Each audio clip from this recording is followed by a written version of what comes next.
Herkese selamlar. Biz bugün fonetika mövzusuyla tanış olacağıq. Elə isə gəlin başlayaq. İlk öncə fonetika nəyə deyilir? Fonetika danışıq səsləri haqqında bir elmdir. Elə adından da göründüyü kimi fone səs, tika elm deməkdir. Yəni danışıq səsləri haqqında elm. Biz sonra Sait ilə Samitin fərqləri nələrdir? Saitlər maneəsiz şəklində tələffüz olunduğu halda Samitlər maneəli tələffüz olunur. Saitlər avazlı olur, Samitlər isə həm avazlı, həm küylü olur. Saitlər hecanı yaradır, bu çox vacib qaydadır. Samitlər isə hecanı formalaşdırır. Sonra saitlər uzun tələffüz olunduğu halda samitlər uzun tələffüz edilmir. Saitlər musiqili olur, amma samitlər musiqili səslənmir. Bir də I ilə Ü heç vaxt uzanmayan saitlərimizdir. Sonra bu işarə. Transkripsiyada qoşa nöqtə. Qoşa nöqtənin mənası uzanmanı göstərir.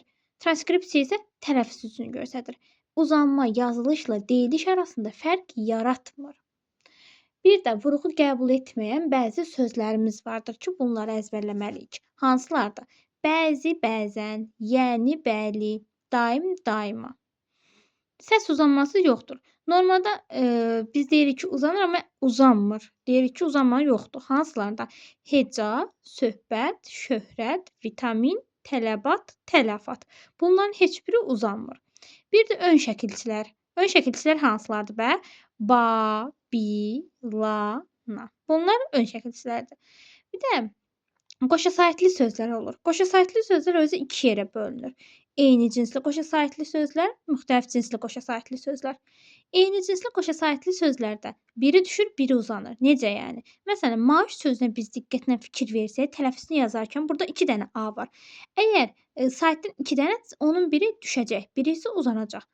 M-A yazırıq və qoşa nöqtə qoyuruq ki, yəni uzananın saitimiz burada A-dır. Və sonra şığını yazırıq transkripsiyada. Bu olur deyilişi. Bir də var müxtəlif cinsli. Müxtəlif cinslərdə biz deyirik ki, birinci A, I, A, I, O. Bunlar tələffüz edərkən sözdə əgər bunlar varsa, bitişdirici samit olan Y-dan istifadə edir. Araya Y gəlir. Misal üçün, vəsait yazılır. A ilə I-ni gördük burada. Oxunan da vəsait kimi oxunur. A uzanır burada. Qoşa nöqtəmizi qoyuruq. Sonra yit yazırıq. Olur vəsait. Daha sonra samitlər. Samitlər isə ümumi 25 ədəd samitimiz var. Onlar da 11-i kar, 14-ü isə cingiltilidir. Bu qrafikə baxdıqda cingiltili və kar samitləri görürük. Kar samitlər Ş, F, X, K, P, S, Ç, T, H, K və X ştrixdir. Cingiltililər isə J, V, G, C, B, Z, D, C, Q, L, M, N, R və Y-dir. Bunun cingiltili samitləri belə də əzbərləmək olar. B, C, D, Q, C, G, L, M, N, R, V, Y, Z. Bu şəkildə yəni qruplaşdırıb öyrənmək olar. Burada L, M, N və R. Bunlara sonor deyirlər. M ilə N-yə isə burun samitləri deyilir. Çünki burunda tələffüz olunur. Bir də B, C, D, C qaydası var. Samitlərin tələffüzü. Bir samitlə yazıldığı kimi tələffüz oluna bilər. Bir də kar qarşılıqlarına keçə bilər. Yazıldığı kimi olması üçün B-C-D-C-dan sonra saitlə başlayan söz gəlməlidir. Misal üçün, palıd ağacı.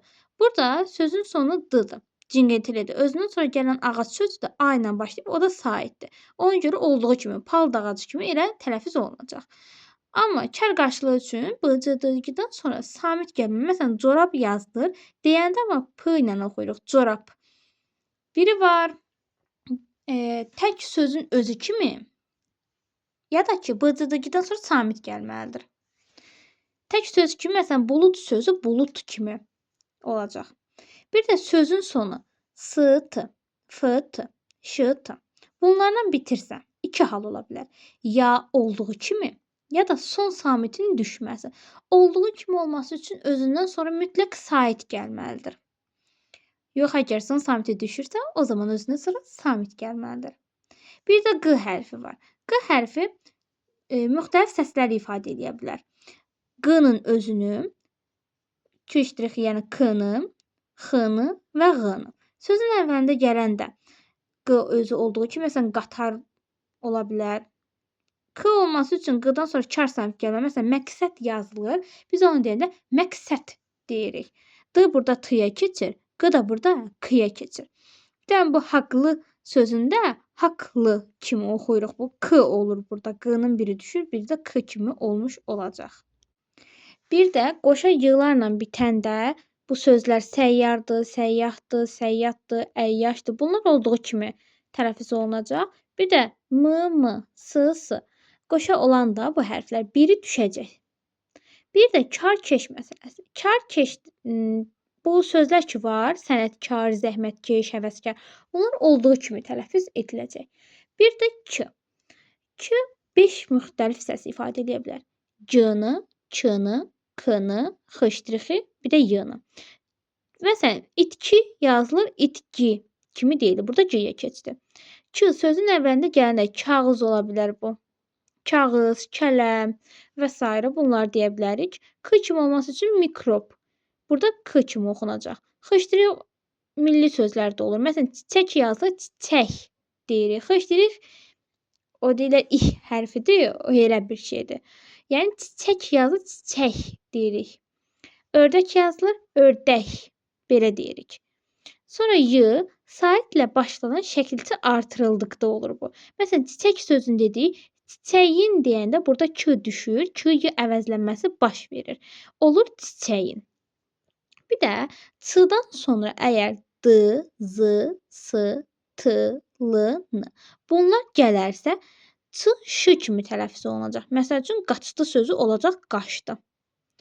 C-dan sonra d, l, s, s. Bunlar gələndə artıq j kimi tələffüz olunacaq. Bu da c-dan sonra. Məsələn, güclü yazılırsa güclü. Biz bu şəkildə deyirik.